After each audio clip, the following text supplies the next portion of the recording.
Hello there. Good afternoon. It's another day to spend a few minutes with me.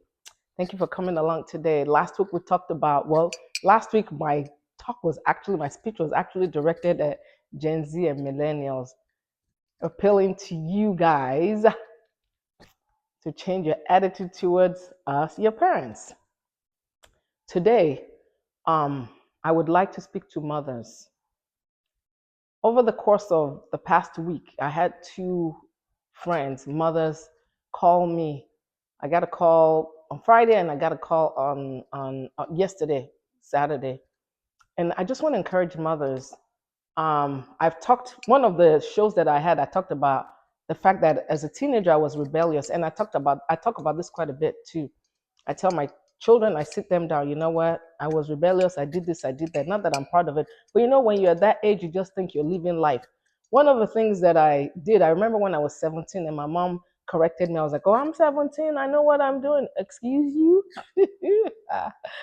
Oh, is that a joke or what? I did not know what I was doing. And of course, I didn't know what I was doing. So I want to talk to mothers that when you have, especially I think most of us that go through this, it's us girls that usually have this rebellious attitude for some reason. At least the mothers that I've talked to have been mothers of girls. It's been about the girls.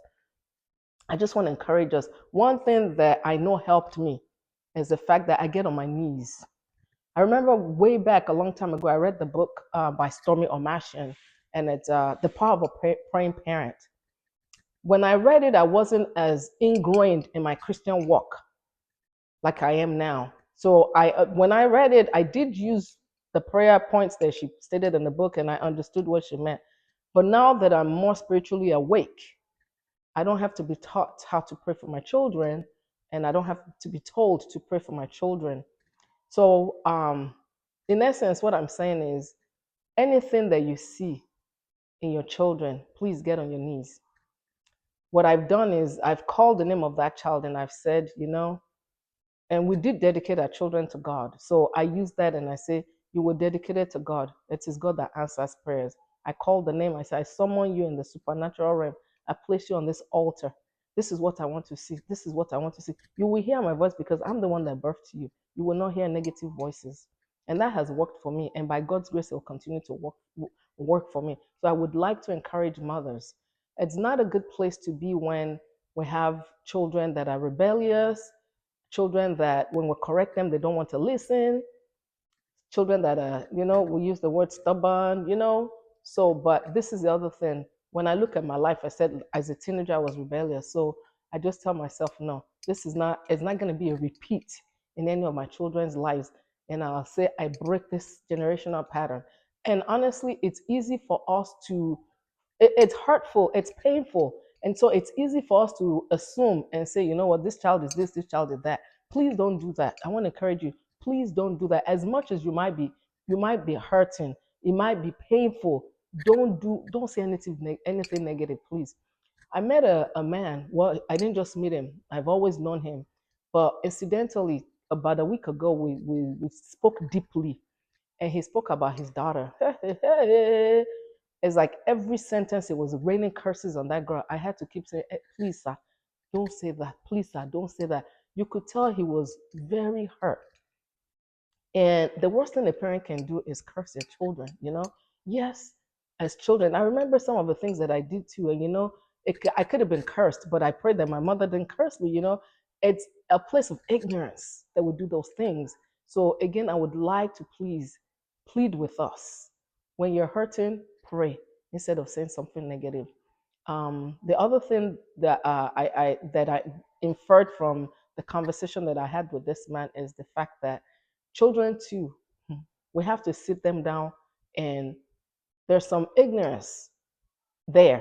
And so we have to sit them down and say, the Bible says this, the Bible says that, because there's foolishness in their heart most of the time. They don't know these things.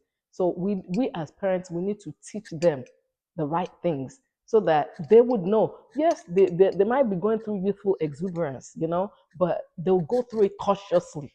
They'll go through it not sinning against God or hurting their parents' heart or doing things that they're not supposed to do.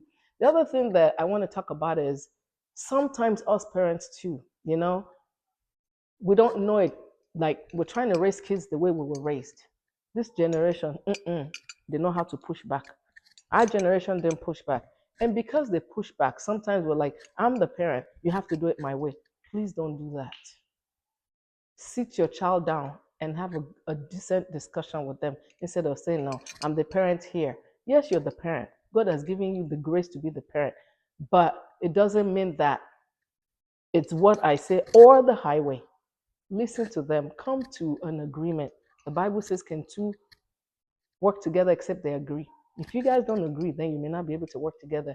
If you're too strict, it may not work.